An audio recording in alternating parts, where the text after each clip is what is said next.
Nous lisons au verset 10. Et maintenant, est-ce la faveur des hommes que je désire ou celle de Dieu?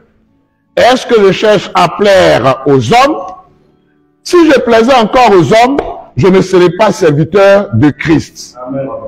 Verset 11. Je vous déclare, frères, que l'évangile qui a été annoncé par moi n'est pas de l'homme. Amen.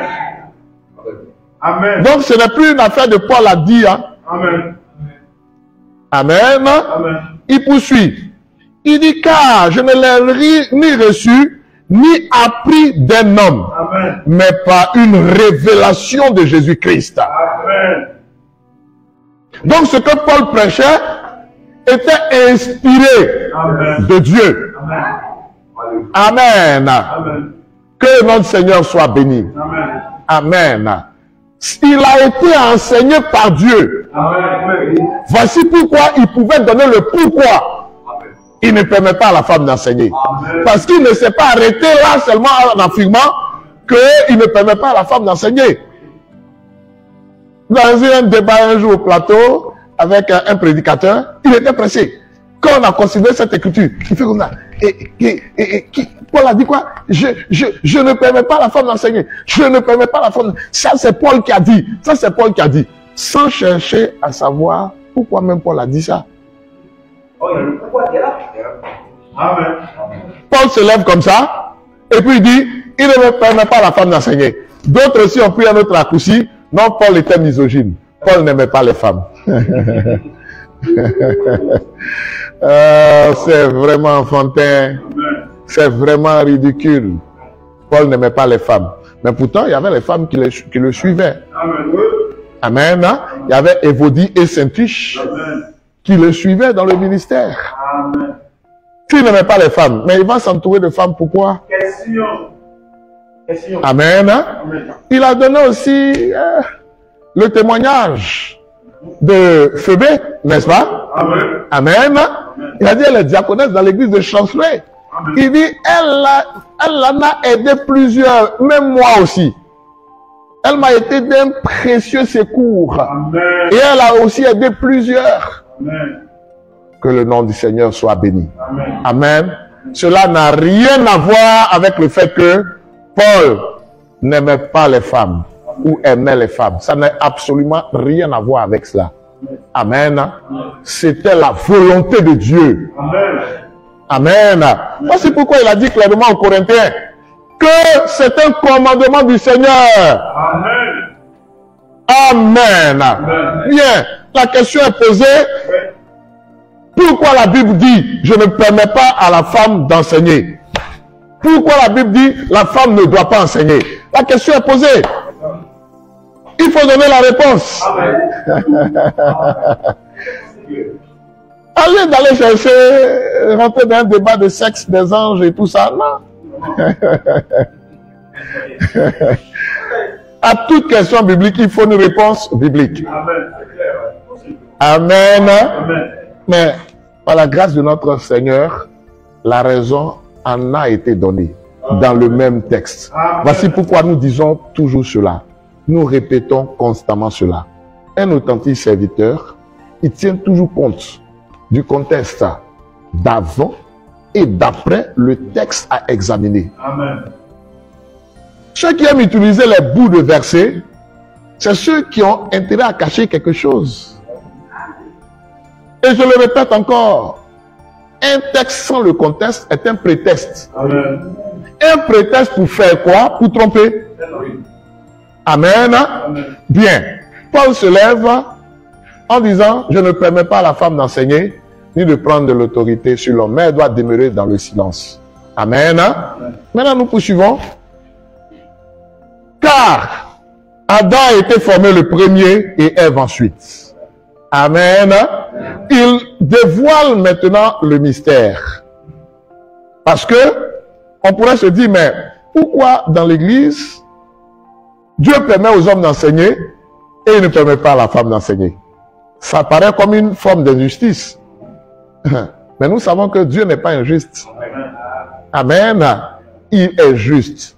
Et ce qu'il a ordonné en rapport avec le fait que la femme ne doit pas enseigner, fait partie de la justice de Dieu. Ça fait partie de sa justice. Amen. Donc, Adam a été formé le premier et Ève ensuite. Adam n'a pas été séduit, mais la femme séduite s'est rendue coupable de transgression. Amen. Là, on peut s'arrêter même déjà. Amen. Quelqu'un, excusez-moi le thème, qui a un peu de compréhension, comme je le dis, je pèse beaucoup mes mots, un peu de compréhension, voit tout simplement la raison pour laquelle Paul demande que les femmes n'enseignent pas. La raison en est donnée. Mais les fils de Dieu, ils ont la révélation dans les détails. Du pourquoi, du pourquoi. Alléluia. Amen, amen, amen. Parce que le pourquoi est déjà donné ici. Que ce n'est pas Adam qui a été séduit, mais la femme qui séduit s'est rendue coupable de transgression. Donc, il ne permet pas à la femme d'enseigner parce que la femme a été séduite. Donc, derrière Paul, par inspiration, le Seigneur, par le Saint-Esprit, montre que la femme ne doit pas enseigner parce qu'elle a été séduite. Que notre Seigneur soit béni. Amen. Le comment elle a été séduite, là, nous laissons ça aux aigles.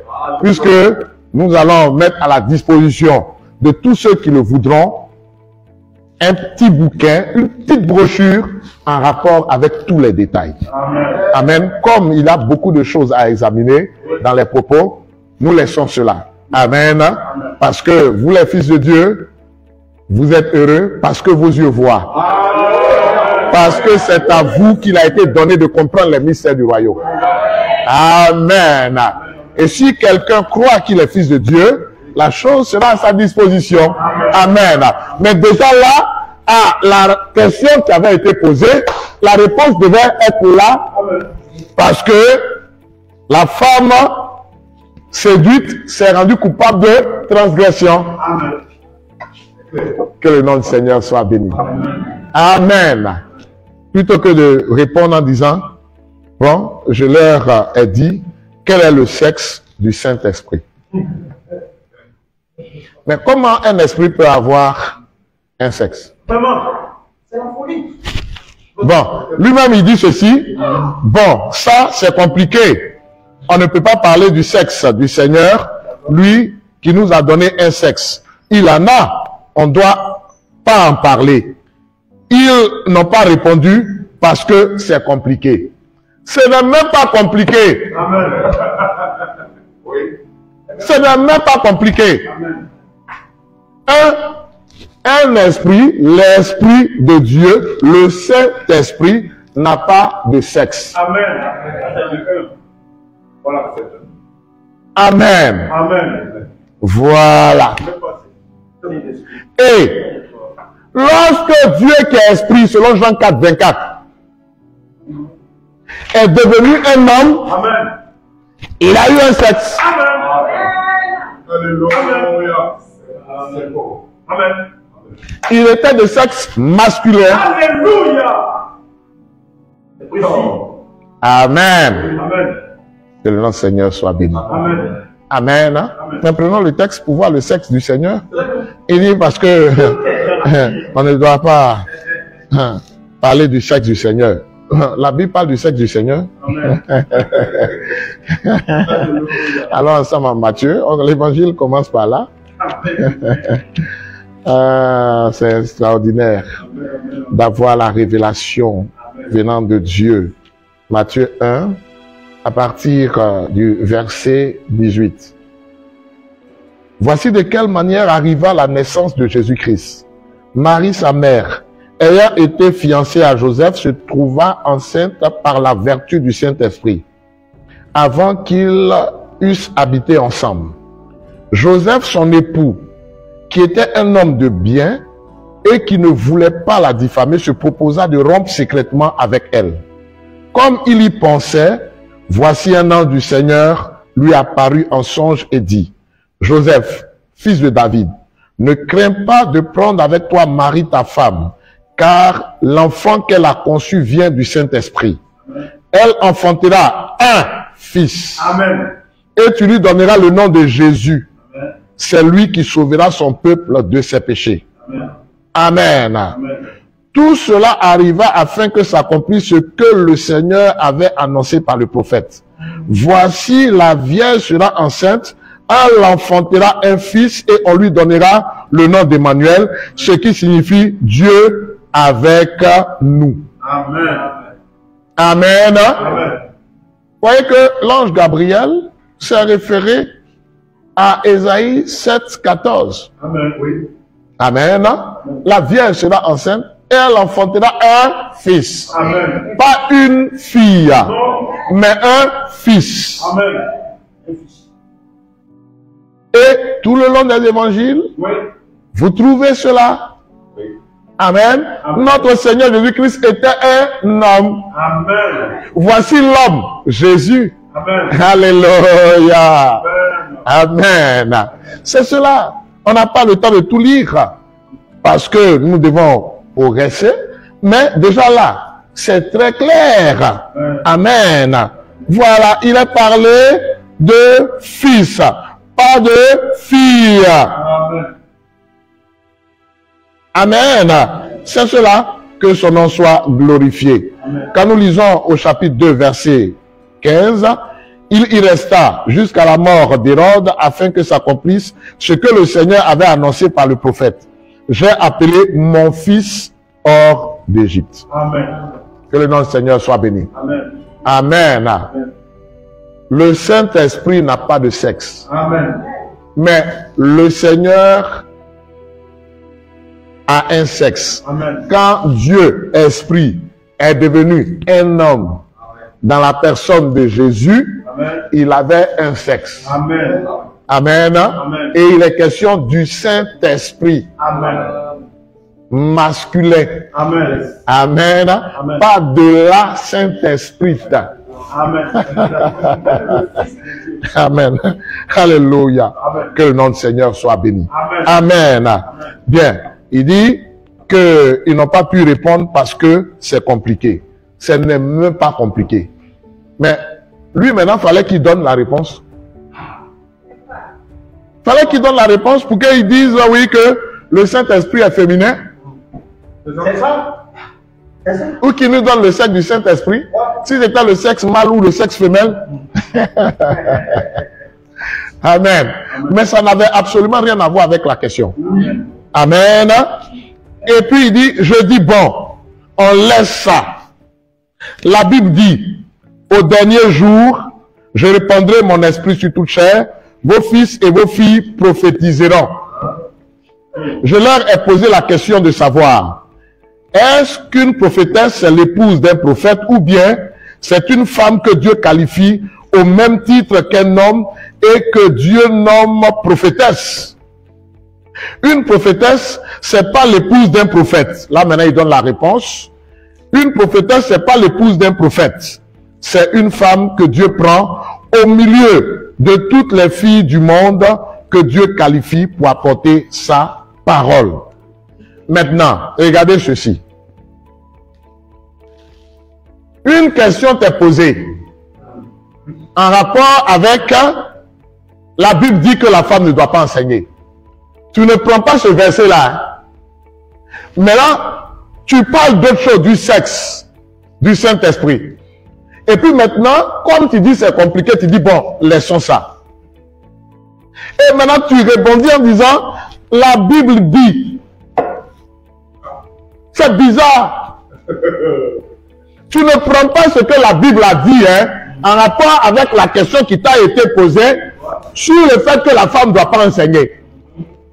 Là, tu fais comme si tu ne connais pas ce verset. Mais là, maintenant, tu sautes sur Joël 2, verset 28. Mais ça ne peut pas prendre un enfant de Dieu. Amen. Jamais. Ça ne peut pas. Voilà pourquoi la Bible dit, en Matthieu 24, 24, que les élus ne peuvent pas être séduits. Amen. Amen. Amen. Et puis ça applaudit. À chaque étape, ça applaudit. Oui. Un aveugle qui conduit un autre aveugle, tous deux tomberont dans une fosse. Amen. Ça va de soi. Vous voyez? C'est cela. Donc, déjà même de par la forme, regardez déjà par la forme, hein, nous sommes en train de voir qu'il y a quelque chose qui ne va pas. Déjà de par la forme. Amen. Sans examiner le fond, on va examiner le fond de Joël 2, verset 28. Voyez? Mais de par la forme, toi, tu reçois une question. Une question en rapport avec le fait que la femme ne doit pas enseigner. Tu ne prends pas 1 Timothée 2, verset 11 à 13 qui parle de ça, tu laisses ça, hein, et puis dans la réponse que tu t'en dis, maintenant la Bible dit. Donc du coup, la Bible dit, comme si je ne permets pas à la femme d'enseigner ni de prendre l'autorité sur l'homme là. C'est pas dans la Bible.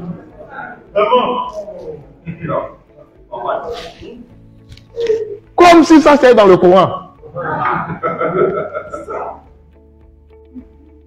C'est quand même curieux, bizarre. Amen. Amen. Bien. Maintenant, il parle une prophétesse comme il a vu dans Joël 2, verset 28. Il a dit, vos fils et vos filles prophétiseront. Donc pour lui, le fait qu'une femme prophétise, ça veut dire automatiquement qu'elle est prophétesse. Voyez? Alors que ce n'est pas parce qu'une femme prophétise qu'elle est automatiquement prophétesse. C'est parce que c'est le qualificatif qui va avec ce qu'elle fait. Amen. Amen. Ça ne veut pas dire qu'elle est prophète majeure. Non. Comme aussi les hommes qui prophétisent, n'est-ce pas? Amen. On ne peut pas dire qu'ils sont prophètes majeurs. Amen. Non. Mais laissons ça de côté. Restons dans ce qu'il a dit. Vous voyez? Bien. Il a donné une bonne réponse à ça.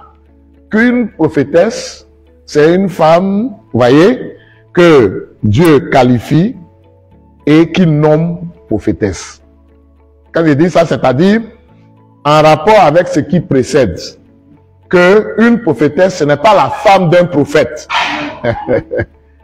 Qu'une prophétesse, ce n'est pas la femme d'un prophète. Là, on n'est pas en train de parler de femme de prophète ou pas. On est en train de parler de fils et filles qui prophétisent. N'est-ce pas? Donc pour lui, le fait qu'une femme prophétise, ça veut dire tout simplement que elle peut enseigner la parole. Non. Non. Les fils de Dieu ne croient pas ça. Amen. Paul qui a dit qu'il ne permet pas à la femme d'enseigner, ou qui a dit que la femme doit garder le silence en rapport avec l'instruction. Voyez que toujours dans 1 Timothée 2, comme dans 1 Corinthiens 14, à partir du verset 33, il est parlé toujours d'instruction. Instruction, c'est-à-dire en rapport avec l'enseignement. Vous voyez? Donc, l'apôtre Paul, qui a dit qu'il ne permet pas à la femme d'enseigner, que la femme se taise dans les assemblées en rapport avec le fait d'enseigner là. Lui, il savait mieux que nous tous, que tous les prédicateurs des âges, qu'une femme pouvait prophétiser. Amen. Il savait ça. Amen. Amen. La preuve, avant d'arriver au chapitre 14, au chapitre 11, il a dit clairement que toute femme qui prie ou qui prophétise la tête non voilée déshonore son chef. C'est comme si elle était rasée. Amen. Là, nous sommes dans 1 Corinthiens 11, verset 5. Amen. C'est clair. Amen. Donc, l'apôtre Paul savait qu'une femme peut prophétiser. Amen. Oui. Amen. Amen. Donc, avant de dire en 1 Corinthiens 14, à partir du verset 33, que Dieu n'est pas un Dieu de désordre, mais de paix, amen, comme dans toutes les églises des saints, que les femmes se taisent dans les assemblées, car il ne leur est pas permis d'y parler, amen, mais qu'elles soient soumises aussi comme le dit la loi. Amen. Amen. Amen. Donc, si elles veulent s'instruire, donc, le silence dont il est question là, ça n'a pas à voir avec la prière, ni avec le fait d'exercer le don de prophétie. Amen. Mais ça a un rapport avec l'enseignement. Voici pourquoi Timothée, au chapitre 2, verset 11, il a commencé en disant que la femme écoute l'instruction en silence. Amen. Clair. Amen. C'est un rapport avec l'instruction. Amen. Sinon, prions.